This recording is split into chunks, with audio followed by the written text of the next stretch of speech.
Hey guys, creator mom. So, yeah, still struggling with allergies and sneezing and all that stuff. Fun stuff. Anyways, someone sent me a quote that essentially I don't have, and I'm not going to reiterate the quote, but from what I got from it, the quote was basically saying that we don't need to call people names in order to justify why we don't want to be around them.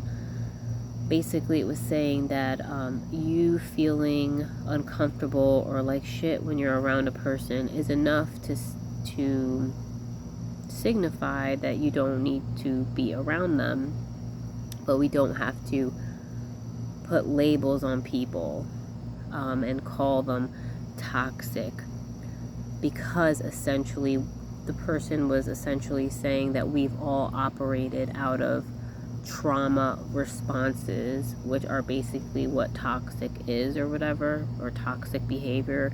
They're saying that toxic behavior comes out of trauma responses, right? Like, so then we can go, oh yeah, trauma responses, like so like I agree to an extent that we shouldn't just go around calling people names. And I think that the word narcissist has been used as a cuss word almost, right? Like, you're a fucking narcissist, right? You're a narcissist.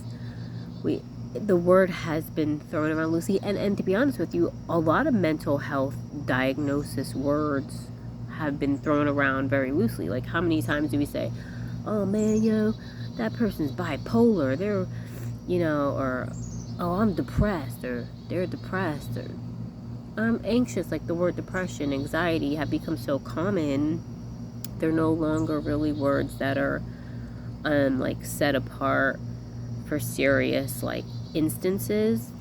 They're kind of just like common words, and so is like bipolar and stuff like that. Or what is another one? I don't know. God, why isn't it coming to me? Well, nobody walks around saying I'm schizophrenic, yo. Imagine. Actually, no. Well, there was one lady who told me something to that effect, but I can't remember now. Anyways, my brain is feeling a little bit foggy because of my congestion. But I'm trying to think, there is another one. It's not bipolar. Maybe it was bipolar. Anyways, what I'm saying is mental health, mental diagnoses words have been thrown around very loosely, and as to where people call people these names. But I just want to say that I think it is important to label people only for specific purposes, right? I'm not saying we should throw these words around and use them loosely and actually call them to people and say, hey, you're a narcissist. Because the reality is, if you're calling a true narcissist a narcissist, they're not going to get it. All right? They're not going to get it anyways. So there's no point in even like doing that.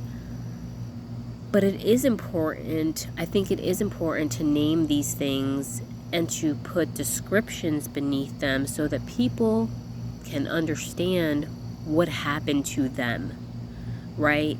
So if we're just walking about and being like, well, I don't feel comfortable around that person, oh, and then you feel like you don't know why, and then you maybe get to feeling bad, like, well, I could still be around them. We're all toxic. We all have our toxic behaviors. Like, it's okay. Like, I can put up with them, right? Like, people put up with me.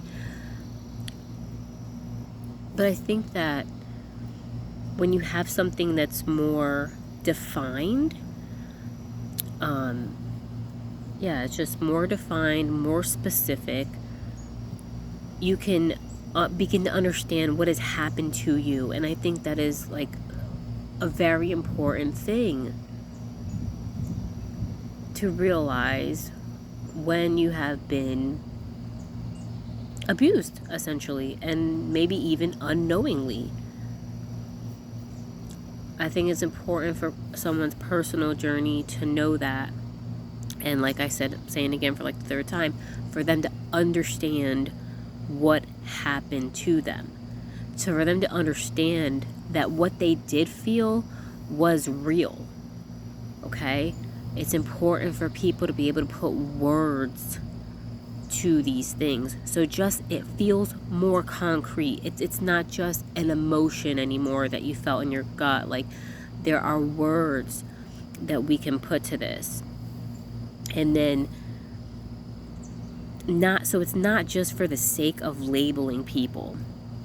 It's for more than that. And then that person can maybe go on to heal and recognize it when they see it in those around them. And therefore, you don't even have to put yourself around a person if you already see specific signs and you become attuned to it. So it's more than just calling people toxic. You know, I make fun of allopathic medicine, whatever, sometimes for like wanting to call everything a name, and they think that calling it a name is like, oh, now we know all about it. Like, now you're healed because, you know, you got pancreatitis, like, or whatever.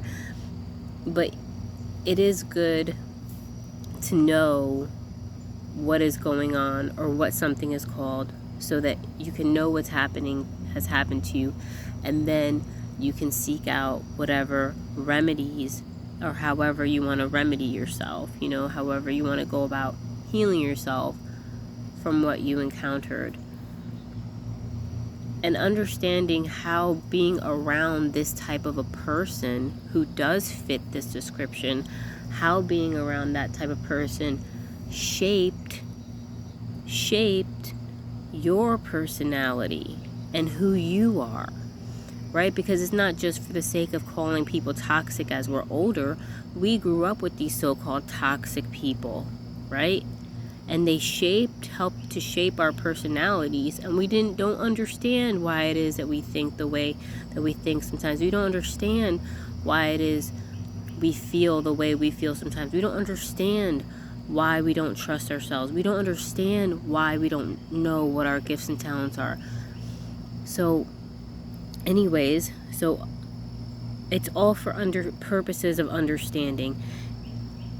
Naming and labeling is not for the purpose of demonizing or dehumanizing anyone, but for the sake of the person who experienced it, so they can say, yes, okay, great.